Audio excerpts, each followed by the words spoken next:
Coming up on Cardinals Insider. It's so cool. I feel like he rarely gets to see what I do for work, and then I try to get to see what he does for work, but it's really special. Sing along with Steven Matz at his wife's concert in St. Louis. Plus, I'll teach you how to turn a double play on this week's Baseball Basics. So you always want to be moving around the bag because you don't want to be a stationary target for that runner coming in. And later, Yadi is usually on the other end of the stolen base attempt. Yadi is running on the 0-2. Throw down to second. And did he stay on the bag? He did! He shows off his wheels coming up on this week's Cardinals Insider.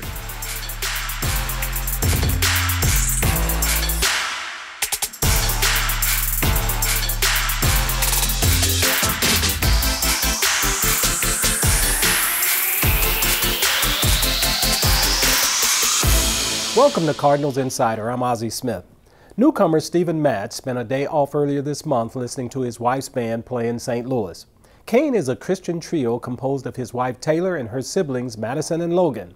Our cameras got to follow Matz at the concert. Let's take a look.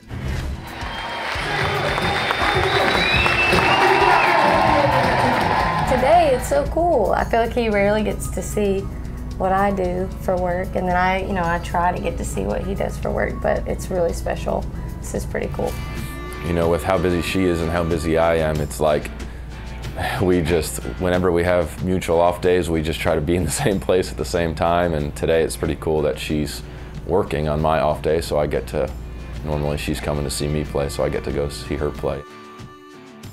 It's funny, like the guy that introduced us originally told me that she was doing gospel music, and I was like, oh, no way, that's so cool, because I was just really like, I loved Christian music, and so it turned out she was doing country music at that time, and then, you know, a few years later, she kind of got back into country or Christian music.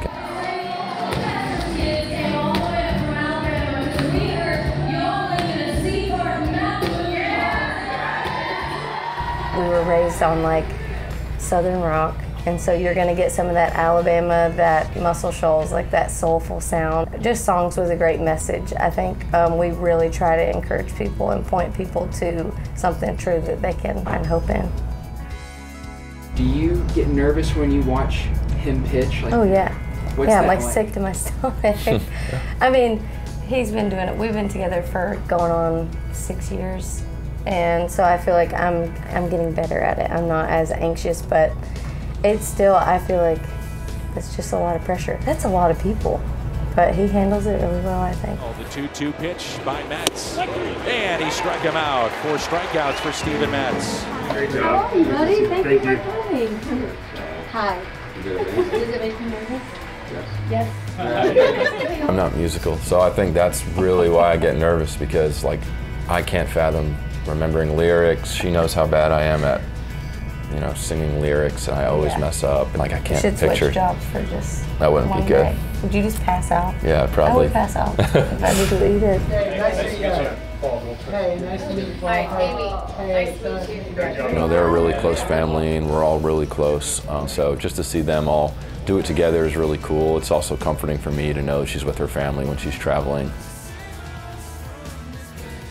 What an honor that our music is being played on the radio up here, and then for people to know the words to my songs. I'm just like one girl from Alabama. It just, that never gets old to me. They never really have a bad show, but when she thinks it's a bad show, you know, and then if I have a bad game, she can kind of understand that feeling of like, you know, being essentially a performer. That's essentially what we're both doing, and just bringing that full perspective of, you know, this is what we do, but this is not who we are. This last year, she played like, what, over 150 shows? Man, yeah, I really overdid it, I think. I mean, I went to a lot of them. He went, and I invited him to come out. I did like a family tour bus weekend, and you slept like slept a couple hours and 3 days on the bus. So, oh man, not so a good bus sleeper. We got to work on that. We need a longer bunk for him, I think, is the key. But it's not always easy. I think it's pretty challenging, and we're apart a lot. But when you feel like that maybe there's something more to it than just, oh wow, this is a coincidence or this is cool. But I think we both know that we were made to do these things, so it's pretty special.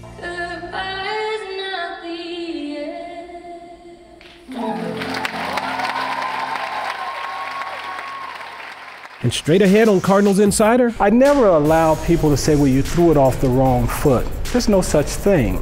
Learn how to turn a double play. And also coming up, let's hear from young arm Matthew Liberatore. I think my favorite part is being around the guys that are in the big leagues.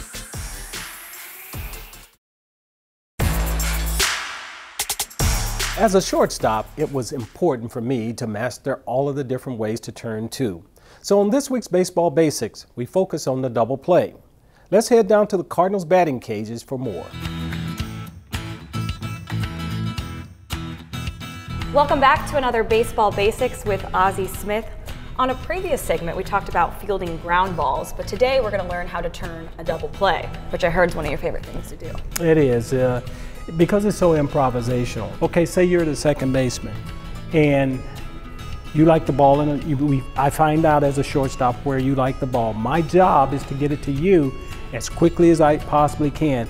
It's not for me to determine how you're going to turn the double play. Right. That's all on you. So my job as a shortstop is to make sure that I get you the ball in plenty of time. So I don't want to be just waiting there with my foot on the bag. Not necessarily. Some guys close do. Enough, yeah, you want to be close enough. Okay. And you don't want to get so stationary to where you lock this in and you give that guy a chance of taking you out. Right, then my feet are flat. I'm flat right now. Flat-footed. You do not want to be flat-footed. So you always want to have some type of movement, because even if you get hit when you're moving, it doesn't hurt as bad. It's still going to hurt a little bit. It may hurt a little bit, but it doesn't hurt as bad. So you always want to be moving around the bag, because you don't want to be a stationary target for that runner coming in. Right. You want him guessing all the time at where you're going to go, whether it's reverse pivot for me here, or coming across the back of the bag here, or using the bag here as a springboard to throw. And that's something I want to touch on, definitely. I don't know if I'm ready for that quite yet. Not yet.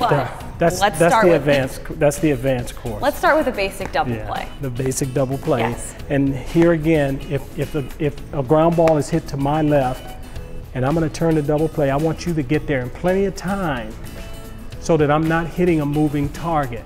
Okay, now I know you like the ball up and around here. Yes, I do. So my job is to get it to you, and to get it to you on a line. Make sure that I follow my throw as I throw underhand here, so that we keep everything on the same plane. Okay. Okay? And so it looks something like that. And now you throw, you're getting your feet all mixed up. I know, I'm bow-legged here. Okay, so now watch what I do here. I get here in plenty of time to where I'm catching it and throwing it at the same time. Okay. I'm catching it and throwing it at the same time. Okay, let's try that again.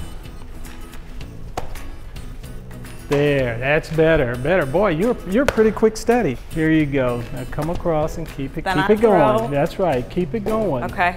Don't stop. Go ahead and throw it. Okay. Don't stop. I got it with my right foot there, though. See, I never allow people to say, well, you threw it off the wrong foot. There's no such thing. Because sometimes, depending on where that guy is, I have to throw it off of that foot. Right. So you don't restrict yourself by saying, well, you have to have your left foot here, your right foot here.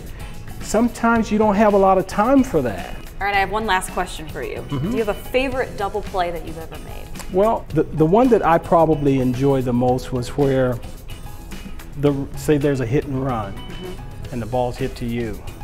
I'm gonna get there at the same time that the runner does. Okay. But the runner's thinking, oh boy, I got him now. Here we go, I got him. So now rather than come to the base here and stop, I got here and I decided I was just gonna take the ball straight across and go straight up and threw over me. You didn't even see that coming. And he never touched me. Yeah, that too. And so, you know, that's what makes the double play so much fun for me. You know, is because I don't know exactly how I'm going to turn it from day to day, and that depends on where the runner is. Well, Ozzie, thanks so much for taking the time to help me learn how to turn a double play. All right. I hope I did all right. I definitely have a better understanding for it now, and I hope you guys all did too. Thanks again for joining us for another Baseball Basics. We'll see you next time. Straight ahead. That's why I play this game. That's why I love this game so much. Hear from prospect Matthew Liberatore, who's dealing in Memphis.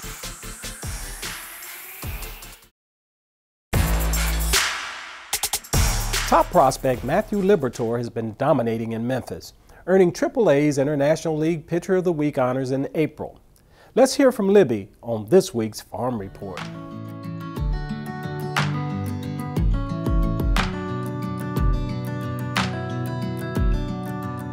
I think my favorite part is being around the guys that are in the big leagues. You know, it's a really cool opportunity for us to kind of get together with them and learn and kind of see a side of them that we don't get to see during the season when you're watching things on TV and through social media.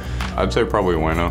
You know, I've gotten to spend a good amount of time with him now between the parts of 3 big league camps that we've had over the past couple years, and he's just been a wealth of knowledge for me. Anytime I have a question, he's willing to answer it. He's willing to take extra time and talk to me on the side about things if I have questions.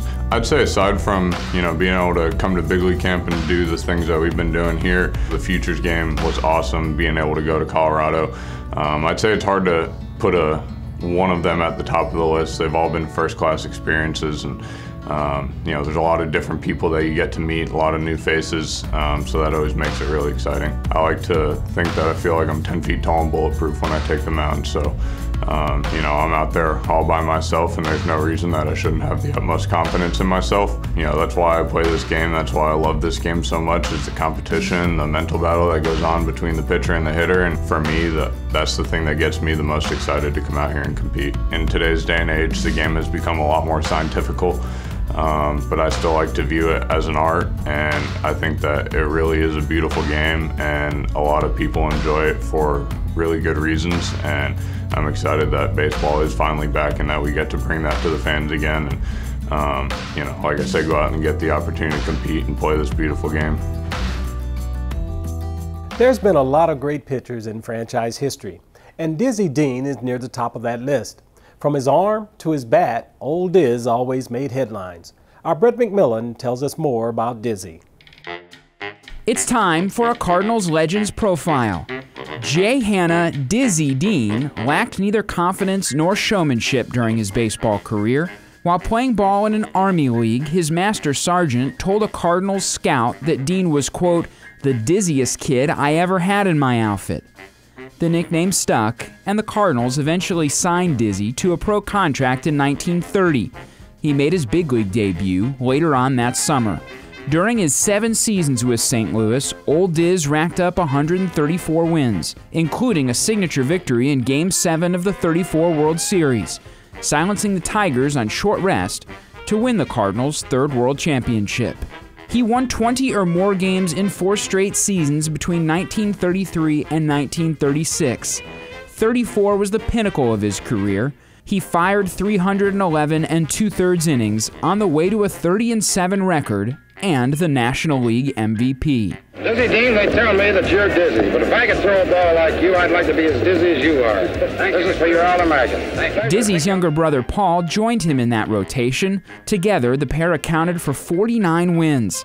That's 13 more than the rest of the starters combined. Paul, we ought to win 45 ball games this year. I think we will, Diz. If you win 35, I'll take care of the rest. Nice going, boy. Dizzy's showmanship delighted fans, but his antics could often wear on his teammates. Some of his quotes have become part of baseball lore, including once when he peered at a batter and said, "Son, which kind of pitch would you like to miss?"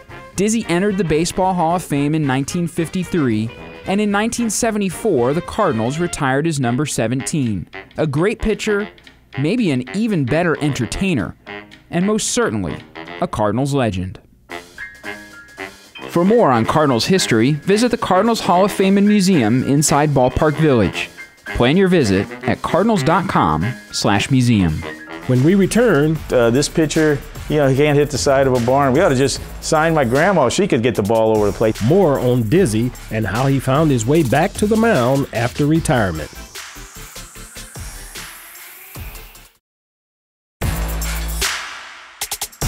After Dizzy Dean retired, he became a radio broadcaster for the St. Louis Browns. His unforgettable personality was loved on air and on the field.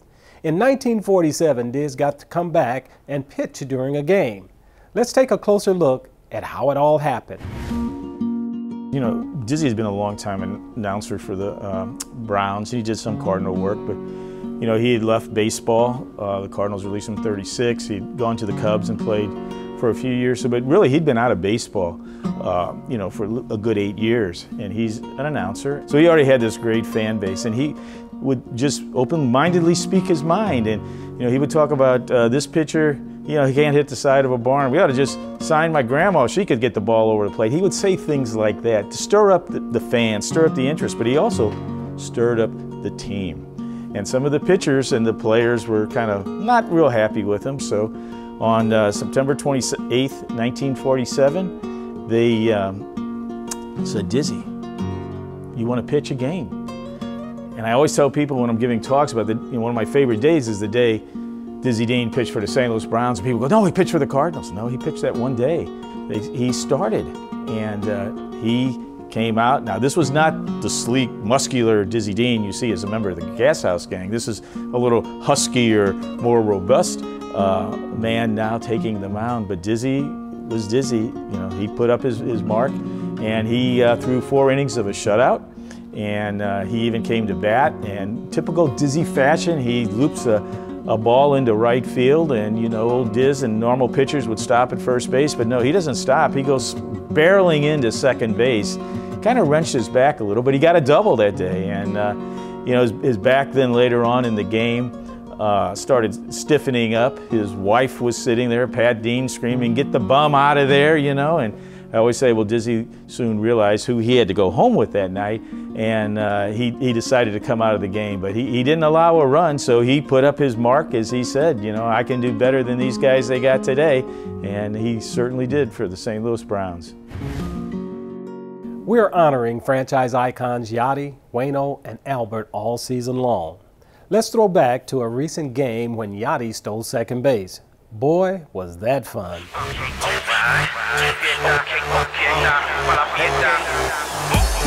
Yadi is running on the 0-2. Throw down to second. And did he stay on the bag? He did! It's a stolen base for Yadi Molina. You've seen a 39-year-old guy get a standing ovation for a stolen base before? No, but he picked the spot well, and that was the right time to do it. No, let's turn up. Look at that jump that Yadi got. Wow. Oh, he's smiling after that steal. Yeah, today was a great display of good base running all the way around. A couple of stolen bases, Yadi with a good one as well. It's taking that extra 90 feet anytime to give it to us. Today was a good one. The crowd is going crazy, expressing their appreciation for the hustle and the wisdom of Yadi Molina, who got a great secondary lead and was able to steal it. When we return, I'm answering one of your questions. It's Ask Ozzie, and it's up next.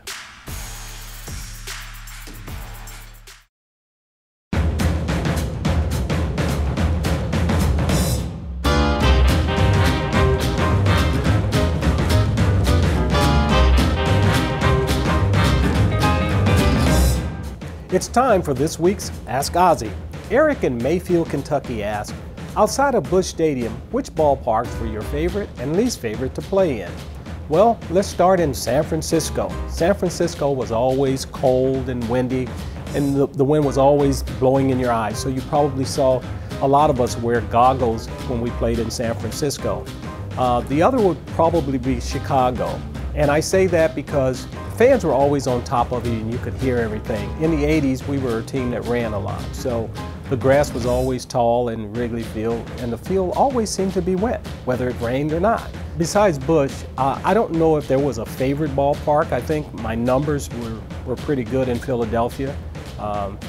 Not that it was one of those things that I thought about, but you know, after my career was over and you go over numbers and things, and it appears that I played pretty well in Philadelphia.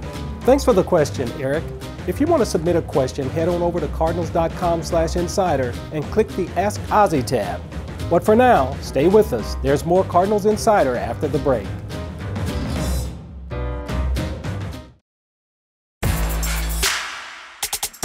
Dylan Carlson has played some incredible defense in his brief big league career, and he's mixed in some big hits here too. That's why he's the focus of this week's Redbird Reels. Welcome to the feast, my whole team off the leash. We don't know defeat.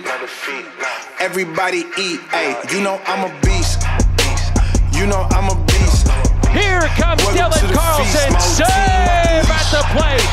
The fly ball into right. Carlson with the catch up against the wall. Run up the board, breaking the mold. Ay, ay, walking the door. You know what happened? We step on the floor. Ay, ay, coming from on. You don't want partners, you already know it. Ay, ay, come on, mind to it. You already know I'm finna go do it. Ay, yeah, I'm locked in and I feel like Mark 10. Ay, walking to a room, chest up with my chin. Ay, already finished for the runner's trying to score. The throw to the plate, and it's a double play. You know I'm a beast. You know I'm a beast. Welcome to the feast. My whole team off the leash. We don't know the makes the catch. Runner tags. Throw into third. Double play. Yes, sir. You know I'm a beast. Carlson over. He got it. Oh, what a catch by Dylan Carlson. Carlson a drive. Redbirds on top. It's 2-1. I want the rings and the change like I'm Depot. Picked up. Walk and check my status. The deep left center. It's at the wall. Gone. Carlson hits it into deep right and his second home run. I've been hungry all my life. I ain't passing up a plate. I can't quit until I win. I ain't having no debates. This is second. Going back, Carlson. It's off the wall. Plays it perfectly. Here's his throw into second. He got him. You know I'm a beast. You know I'm a beast. Welcome to the feast. My whole team out to deep right. It's at the wall. Gone. Everybody eat. Home run number 14 into the St. Louis bullpen. And Carlson sends a fly ball out to deep center. Grand Slammer! Everybody eat. Hey, you know I'm a beast. That's it for this episode. You can always catch us online at cardinals.com/insider. Plus, full episodes are also available on YouTube. And for everyone involved with the show, I'm Ozzie Smith, and we'll see you next week.